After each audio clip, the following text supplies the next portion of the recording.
Hola, ¿qué tal? Mi nombre es David Roldán, como todos ustedes saben, y estamos en este curso de introducción a la filosofía de Fichte.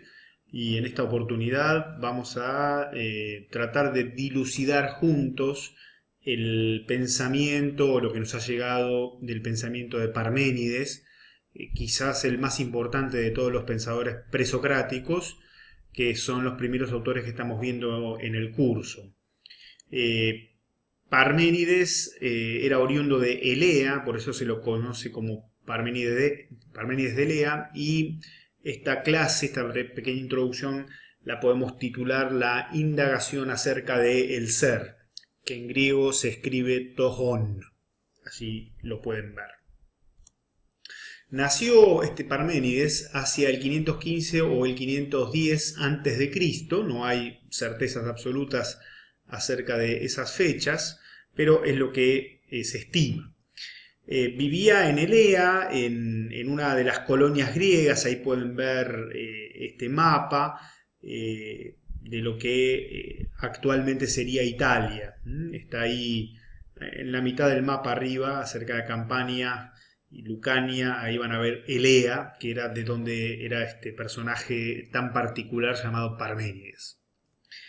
Bien, lo que nos ha llegado de Parménides es un llamado poema, el llamado poema de Parménides, que tiene un proemio, una introducción que es muy importante, quizás lo más importante que nos ha llegado de él.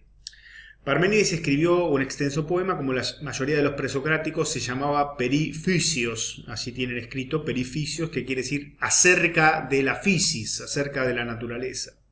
Se componía de 154 versos hexamétricos divididos en dos partes y un proemio.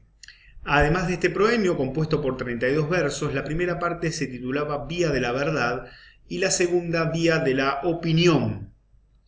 La verdad que principalmente nos llega a nosotros este fragmento conservado a través de Simplicio, un comentador de la era cristiana del siglo VI después de Cristo. Vean ustedes la diferencia de años. Estamos hablando de 1000 años, desde que vivió prácticamente Parménides hasta que nos llegan estos testimonios. El proemio describe cómo Parménides fue raptado por entes divinos que lo condujeron mediante un carro tirado por yeguas y guiado por las hijas del sol, Helíades, hacia la presencia de una diosa benevolente más allá de las puertas del día y de la noche. Estos seres inmortales pasaron la puerta guardada por Dike, la justicia, para llegar ante la diosa que le comunicaría la verdad. Bueno, esto es la descripción del proemio, en donde vemos elementos mitológicos, elementos de casi revelaciones de lo divino, para poner un origen divino a una verdad científica, filosófica. Bueno, está todo esto en pañales en la cultura griega y en la cultura occidental, pero esto es lo que de alguna manera se está presuponiendo o dando a entender con esta introducción, ¿no? Bueno, se da aquí algo muy famoso, un debate muy famoso, que es el debate entre mito y razón, o el pasaje del mito al logos, a la razón, ¿no? Hay distintas interpretaciones en cuanto al valor que el lenguaje mitológico del proemio tiene para Parménides. Hay quienes consideran que es un mero recurso literario y hay quienes consideran que Parménides tuvo una experiencia de inspiración misteriosa, de revelación, similar a la de los chamanes o los profetas. Esto lo dice Gómez Lobo, que es un investigador muy importante en lengua castellana. La vía de la verdad. El discurso de la diosa, probablemente la noche, Nyx, referente a la bien redondeada verdad, constituye la vía de la verdad. El discurso sobre las falsas opiniones de los hombres constituye la vía de la opinión. Entonces vamos a ver ya un dualismo entre verdad y opinión. La exactitud y la certeza de la verdad y la opinión cambiante de los hombres que están en la falsedad.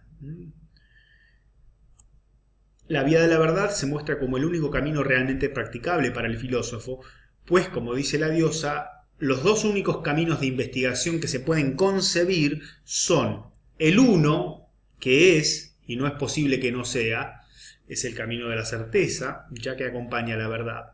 El otro, que no es, y que no es posible que sea. Este camino es un estrecho sendero en el que nada iluminará tus pasos, dice la diosa.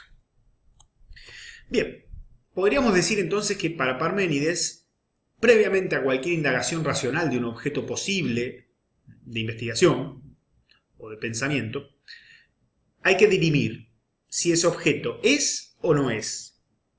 ¿Qué es? Esto es necesario.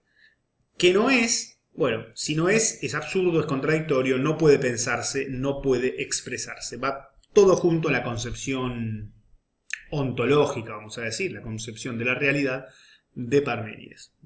Algo absurdo, es contradictorio, no puede pensarse y no puede expresarse. Va todo el paquete junto. ¿Cuál es el sujeto de las vías? Porque Parménides habla de dos vías, o la diosa le dice a Parménides que hay dos vías para practicar en el pensamiento. Bueno, acá es parte del enigma y lo que ha generado tanto debate a lo largo de la historia de la filosofía, nada menos que en personajes como Platón. Sin estas ambigüedades y sin esta, vamos a decir, radicalidad de Parménides, Platón quizás no sería quien fue. Entonces, él dice, deja el verbo, digamos, al verbo ser sin sujeto. Utiliza el verbo de manera fuerte, es decir, existencial. Es como algo es o no es, algo existe o no existe. Podríamos traducir, aunque hay que ver si uno lo quiere traducir así. Parménides postula una tesis que evita todo tipo de cosificación del hecho de ser. Parménides constata que se es y eso significa que se está siendo. Entonces, él dice que es y que no es. Ahora, ¿de qué habla? De la realidad, podríamos decir. De toda la realidad, que es y que no es. Del ente. Bueno, en fin, depende cómo uno lo quiera traducir, pero se puede ver ahí, se puede vislumbrar el tipo de indagación que está haciendo Parménides, que hasta ese momento era bastante desconocida. Si Parménides hubiese colocado un sujeto al comienzo de su poema, ese sujeto se hubiese dicho que es. Él prefiere partir del es y demostrar que ese es esconde en sí mismo una noción más amplia, que es su fundamento al cual se llegará después de haber aceptado la evidencia de que es.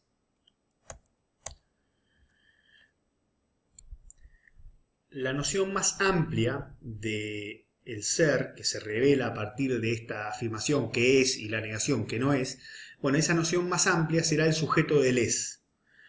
Pero a ella se llegará a partir del peso del es y no a la inversa. Es decir, el ser es. Decir esto es decir, no es decir nada. Decir se es porque hay ser, uno es porque hay ser, es básico y fundamental, ¿no? Esto es una cita de Gómez Lobo. Sin el hecho de ser no habría cosas que son, pero se debe partir de lo que está siendo para llegar al ser. Es decir, tenemos los entes que son, nosotros, las cosas, y el ser. Esta es una de las claves de lectura de Parménides. Podríamos decir, mirándolo desde otro lugar para que se entienda esto, que Parménides plantea la mayor disyunción posible. El ser es, esto se da el hecho de ser, o el no ser es, no se da el hecho de ser, ¿no? Entonces tenemos la vida, vamos a decirlo rápidamente para que no nos mareemos tanto, la vía del ser y la vía del no ser. Afirmar el no ser es afirmar que el no ser es, que el no ser existe, y ahí hay una contradicción radical, que eso es lo que quiere Parménides desterrar, sacar, extirpar, evitar. Por eso está tachado aquí para que ustedes lo vean. Gómez Lobo y Bárbara Cassin entienden que solo hay dos vías en el poema de Parménides. Estos son algunos de los intérpretes contemporáneos, digamos, más importantes. Hay muchísimos, por supuesto, pero algunos que podemos citar. No hay espacio para el no ser relativo. Lo probable no es ni será, algo que más o menos, la probabilidad queda descartado totalmente para Parménides, ¿no?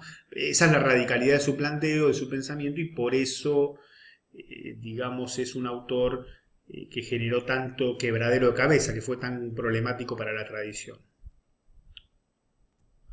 Las dos vías. La primera vía afirma el hecho del ser y niega el hecho del no ser. Se trata del ser que es y del no ser que no es. La segunda vía niega el hecho de ser, el camino del ser que no es, pero también del no ser que es decir, la contradicción.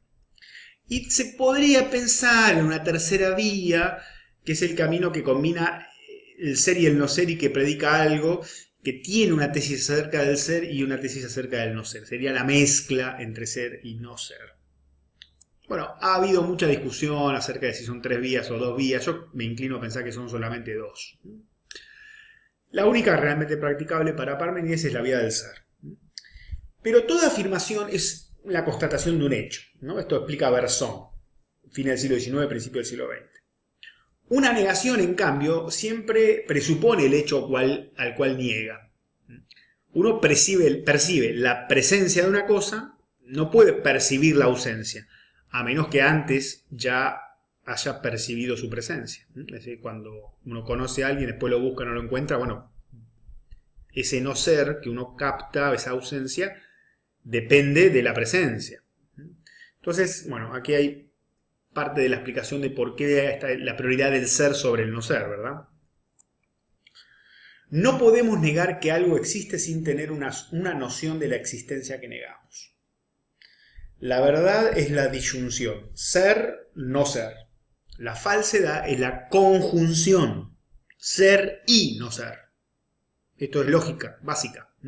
La O, disyunción, la I, conjunción. Ahí está la diferencia.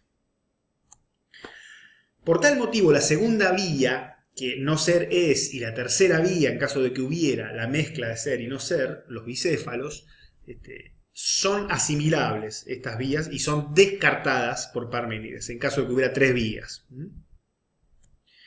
Al hablar del ser, está generando, podríamos decir, un nuevo ámbito de investigación. La filosofía como ontología, discurso sobre el ser, examinación acerca del ser, de las estructuras básicas del ser, podríamos decir. Se habla, en el caso de Parménides, de 7 notas, 7 rasgos del ser que surgen a través de su discurso. Tendríamos, por un lado, que el ser es único, inmutable, inmóvil e inengendrado, y también imperecedero, intemporal e indivisible. Todo parece la teología negativa, ¿no? Que no puede afirmar nada de Dios, sino que a través de las negaciones. Bueno, algo así tenemos en Parménides, que es anterior, bastante anterior a Plotino, de la teología negativa, ¿no? Y también a Pseudo Dionisio en el siglo V más o menos después de Cristo. Bueno, aquí tenemos una vía negativa para hablar del ser, ¿verdad? ¿Cuáles son los rasgos?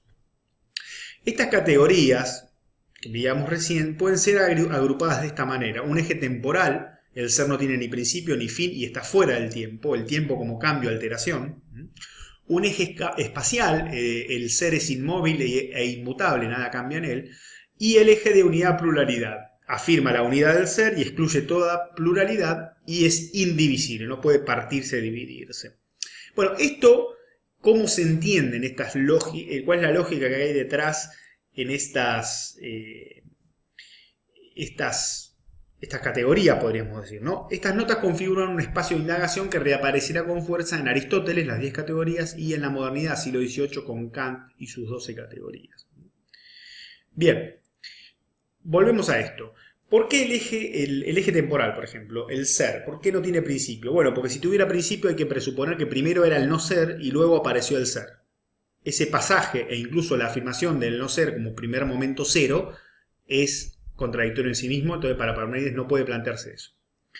Que haya un fin tampoco, porque el ser va a dejar de ser, entonces también eso es contradictorio. Está fuera del tiempo porque el tiempo es un cambio, alteración, y el ser, lo único que podría cambiar el ser en su rango ontológico es cambiar al no ser. Y eso es contradictorio en sí mismo. Es la vía, la segunda o tercera vía, es una mezcla. No puede pensarse, no puede plantearse, según Parménides. Es inmóvil, no se puede mover, porque ¿a dónde se va a mover al ser? El ser. Si el ser tuviera al lado un espacio vacío, bueno, ese espacio vacío tiene entidad. Existe el no ser y luego recibe al ser. El mismo problema. Se le da entidad al no ser y se entra en contradicción lógica, y para Parménides eso debe ser extirpado, censurado, es algo erróneo, radicalmente erróneo, ¿no? Y lo mismo la pluralidad y demás, cualquier división, cualquier diferencia, lo único que es distinto del ser es el no ser, que es como ponerle una negación. Uno tiene el uno y le pone una negación. La negación siempre viene después. Entonces, nunca podría tener ningún tipo de entidad por supuesto, el no ser. Bien, surgen muchos problemas. Uno de ellos es el problema del conocimiento sensible, que lo va a acompañar también este problema a Sócrates, a Platón, a Aristóteles, bueno, hasta hoy, ¿no? En este caso de Parménides, como es tan radical el conocimiento sensible que nos llega por los sentidos, por el tacto, la vista, el olfato y demás, considera, bueno, que la información que nos llega por los sentidos es falaz y cambiante. La razón ha demostrado que solo hay ser. Inicia de esta manera Parménides el carácter fuertemente contraintuitivo de la filosofía, postular explicaciones a contracorriente de la opinión popular o del denominado sentido común. Cuando yo empiezo a hablar de esto del ser, del no ser, de las vías del conocimiento, afirmar que el ser es indivisible, imperecedero, inmóvil, intemporal, mucha gente me puede mirar y decir, este muchacho está loco, en fin. Bueno, a la filosofía no le interesa la opinión de la gente. Sigue con su pensamiento racional, su indagación, sus resultados certeros, y si opina exactamente lo contrario a la gente, eso no tiene ninguna importancia. ¿Cómo explicar el mundo sensible? El mundo sensible. Hay una diferencia de nivel entre el arjé postulado por los milesios y por Heráclito. Ustedes ya habrán visto que para Tales de Mileto el arjé es el agua, para Anaximandro es el apeiron, para Anaxímenes es el aire, para Heráclito es el fuego. Bueno, yo puedo tener esos arjé. Vamos a dejar de lado el apeiron de Anaximandro, que espero poder ampliar más sobre eso más adelante, pero aire, fuego, agua, los 5 elementos de los cuales habla también Empédocles. Bueno, todo eso es un orden natural. Si yo le pongo el ser, es otro tipo de arjé, otro tipo de fundamento muy distinto. ¿Se percibe? Hegel escribió: con Parménides comenzó el filosofar propiamente dicho, y con ello se echa de ver la elevación al reino de lo ideal. Un hombre se libera de todas las representaciones y opiniones, le niega toda verdad y dice que solo la necesidad, el ser, es lo verdadero. Esto dice Hegel, un filósofo muy importante que vamos a ver más adelante. El fragmento 3 de lo que nos llega en la tradición de Diels Krantz, el fragmento número 3 de Heráclito, dice, de Parménides, dice: es pues lo mismo pensar y ser. El pensamiento solo puede pensar el ser, le es imposible pensar el no ser porque es absurdo y contradictorio. Asimila el pensamiento a la percepción sensible, esto dice Gómez Lobo explicando, ¿no? O sea, percibimos algo, ser, o no percibimos, eso es la nada. Habría una equivalencia entre el no percibir, el no pensar, el no decir y el no ser. Todo eso queda descartado. La segunda vía, la vía de las opiniones de los mortales. En la segunda parte del poema, la parte peor conservada, Parménides ensaya un discurso sobre el mundo sensible. Y esto genera varias interpretaciones de cómo entra esto en el pensamiento de Parménides. Bueno, hay varias explicaciones. Está la retórica, decir, bueno, Parménides cuando da un discurso sobre el mundo sensible, es una parte meramente negativa en la cual expone una cosmología para criticar y ridiculizar la especulación de sus predecesores, en especial los llamados pitagóricos. La segunda interpretación sobre esta parte de Parménides, cuando habla del mundo sensible, natural, que vemos, se trata de un intento de racionalización del mundo en que vivimos tal como nos lo muestran los sentidos. Si por la razón hemos de aceptar que el ser es único mediante los sentidos y la experiencia inmediata, hemos de aceptar que, aunque ilusorio, en cierto sentido abstracto, el mundo físico concreto presenta cambio, multiplicidad, alteración. Bueno, intentar racionalizar hasta donde se pueda. Quizás esta es más bien la vía que va a seguir Platón, como van a ver ustedes más adelante. Corolarios de B, ¿qué es lo que se sigue de esto? Bueno, presentaría esta explicación del mundo sensible, pero mostrando la necesidad de superar esta explicación del mundo sensible mediante la vía de la verdad, del ser único, imperecedero, intemporal, inmóvil, lo que veíamos. Haría una diferenciación entre el ser, con este principio ontológico, y los entes múltiples. Esto ya es una interpretación. Parménides no dijo eso, pero uno podría interpretar que está haciendo eso, esa diferencia entre el ser y los entes. Ambos discursos se realizan en planos diferentes, que es parecido a lo que decíamos recién. El ser, la primera indagación perfecta y certera, y luego la variedad de los entes múltiples, que eso sí están sometidos al cambio, pero no el ser.